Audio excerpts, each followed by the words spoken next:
Bonsoir mademoiselle. Comment vous vous appelez juste le prénom? Angèle, Angèle, enchanté de vous rencontrer. Quelle est votre orientation sexuelle, Angèle? je suis lesbienne, Ça fait combien d'années déjà? 21 ans. En fait, j'ai pas pris connaissance de quoi que ce soit. C'est juste un truc comme ça, c'est naturel.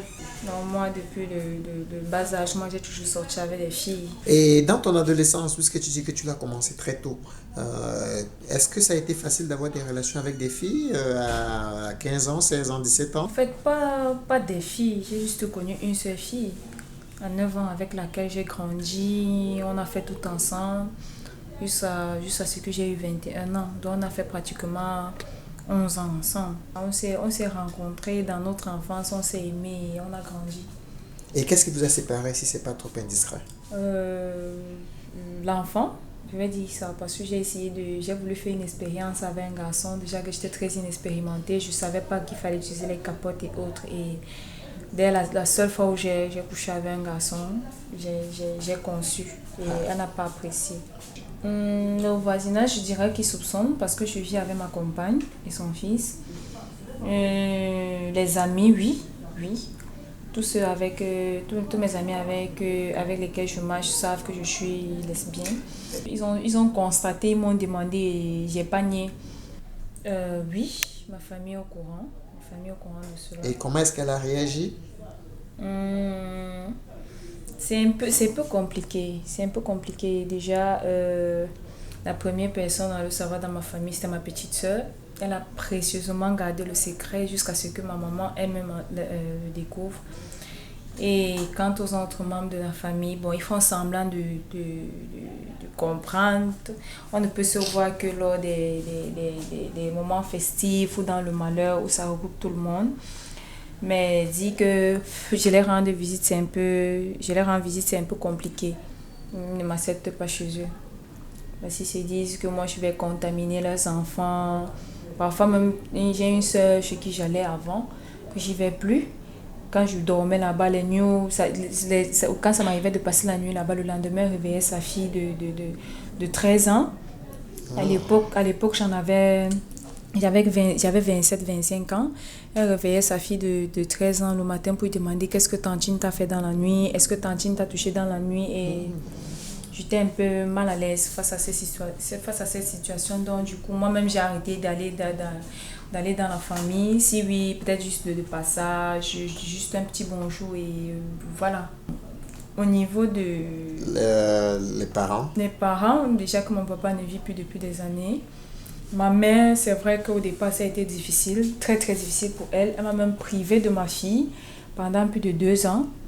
Il a fallu que pour l'amour de ma fille, je me batte, je viens vers elle, j'essaie de lui convaincre parce que pour elle, c'était la secte, la sorcellerie, la franc-maçonnerie. Je devais vendre sa petite fille que j'avais mise au monde moi-même.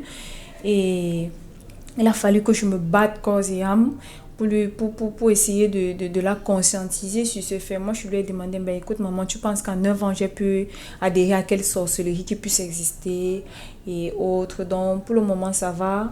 Maintenant, je peux voir ma fille, je peux appeler ma fille, je peux aller lui rendre visite. Mais jusqu'à présent, on ne peut pas me permettre de la prendre et peut-être de la mener en vacances chez moi. Est-ce que tu as déjà été victime d'une violence basée sur le genre, les viols correctifs, les expulsions, etc.? Quelle est la violence dont tu as déjà subi, que tu as déjà subi, du fait de ton orientation différente? En 2010-2011, j'ai subi un viol correctif qui a été monté de toutes pièces par une autre femme. C'était dans un quartier de Douala, la cité de Palmiers, où 3 jeunes hommes m'ont copieusement violée.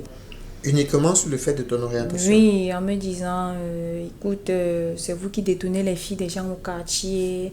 On va te montrer aujourd'hui que le pénis est bon. Après avoir fini avec toi, tu ne vas plus jamais draguer la fille de quelqu'un. Autant de choses. Et en fait, après cela, ils m'ont violée pendant des heures, sans se protéger, sans rien. Donc, j'étais toute souillée, toute sale. Ils m'ont reprise. Et ils m'ont mis sur une moto qui m'a raccompagnée jusqu'à mon entrée où je vivais à l'époque avec ma compagne. Mhm. Et c'est comme ça qu'à l'entrée, comme je suis tombée, les gens du quartier, heureusement, me connaissant, moi, pourtant, m'a ramené chez moi. J'ai fait pratiquement 1 an. Je sortais pas dans la nuit. Quand la nuit tombait, moi, je fuyais, quoi. Je sortais même pas. Quand un garçon me disait même c'est mon bonjour, en haut, je suis sautais, je me disais peut-être ce sont encore les mêmes gars qui sont venus. J'ai dû avoir recours à un psychologue avec lequel j'ai travaillé pendant très très longtemps pour pouvoir encore sortir dans la nuit. Comment est-ce que tu t'y prends lorsqu'une femme t'intéresse dans la rue?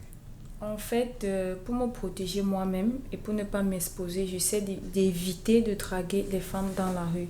Je peux encore à la rigueur draguer dans les zones de rencontre LGBTI où je sais que je suis quand même, je me rassure que cette fille fait partie de la communauté pour pouvoir la draguer, pour ne pas avoir à subir d'autres violences, que ce soit la bastonnade, des injures publiques ou autres.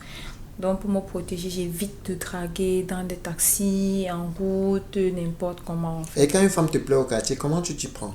Je préfère éviter parce que généralement, comme dans le quartier où je vis en ce moment, j'évite même de dire bonjour parce que quand tu dis déjà bonjour, quand une fille te dit bonjour 1 ou 2 fois, ce sont les gars du quartier qui commencent à avec te dire que donc tu dis bonjour à la fille là, elle à la lesbienne là comme ça, demain elle va te contaminer, on va aussi apprendre que tu es lesbienne. Évite de dire lesbienne à cette fille. Bonjour à cette fille. Ouais, bonjour, et voilà. Comment est-ce que tu as rencontré ta compagne actuelle? On s'est rencontrés par le biais d'une amie.